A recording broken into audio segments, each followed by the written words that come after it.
அன்னை இல்லை என்றால் யாரும் இல்லை, உலகமே இல்லை.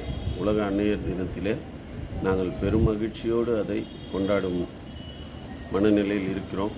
அன்னையர் அனைவரையும் எந்த காலகட்டத்திலும் யாரும் அவர்களை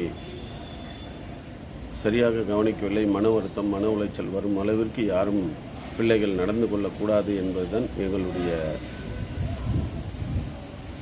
ஆசை. ஏனென்றால் இந்த காலகட்டத்தில் அன்னையர் தந்தையர் அனைவரையும் கொண்டு போய்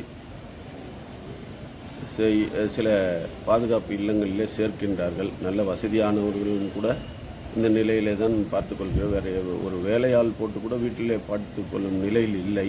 ஆகவே அந்த அன்னையரை பெற்ற தாயை நாம் எந்த வகையிலும் எந்த நிலையிலும் கைவிடக்கூடாது என்பதுதான் எங்களுடைய வேண்டுகோள். அவர்களுடைய முழுமையான ஆசீர்வாதமும் உழைப்பும் நம்மை அரவணைக்கவில்லை என்றால் நாம் இந்த நிலையிலே வந்திருக்க மாட்டோம்.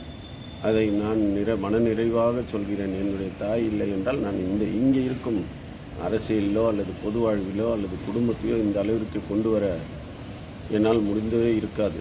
காரணம் நான் என்னுடைய குழந்தைகள் பிறந்த ஒரு மகன் ஒரு மகள், அவர்கள் இருவரையும் நான் என்ன மாதிரியாக வளர்த்தேன் என்பதே எனக்கு தெரியாது. அனைத்தும் என் தாய் தான், என் தாய் தந்தை. தாய் அதிக அளவில் என்னை ஒரு சின்ன வேலை கூட அதில் வாங்க மாட்டார்கள். அவர்களுடைய உடல்நலத்திலேருந்து மருத்துவம் செல்வதிலிருந்து அவர்களை படிக்க வைப்பதிலிருந்து அனைத்தும் என்னுடைய தாய் தான். அந்த வகையில் நான் பெருமைப்படுகிறேன். என் மனைவி, என் மகன், பேரன், பேத்தி இன்றளவுக்கு கூட 85 வயது ஆகியும் கூட அவர்கள் இந்த அளவிலே எனக்கு முழு ஆதரவும் ஒத்துழைப்பும். நான் சில நேரங்களில் ஏதாவது மனக்கசப்புடன் பேசினால் கூட சிரித்து கொண்டே சென்று விடுவார். அந்த வகையில் அன்னையரை போற்றி மகிழ வேண்டும், போற்றுவோம். அன்னையர் தினத்திலே அனைவருக்கும் நல்வாழ்த்துக்கள். அனைத்து அன்னையருக்கும் நல்வாழ்த்துக்கள்.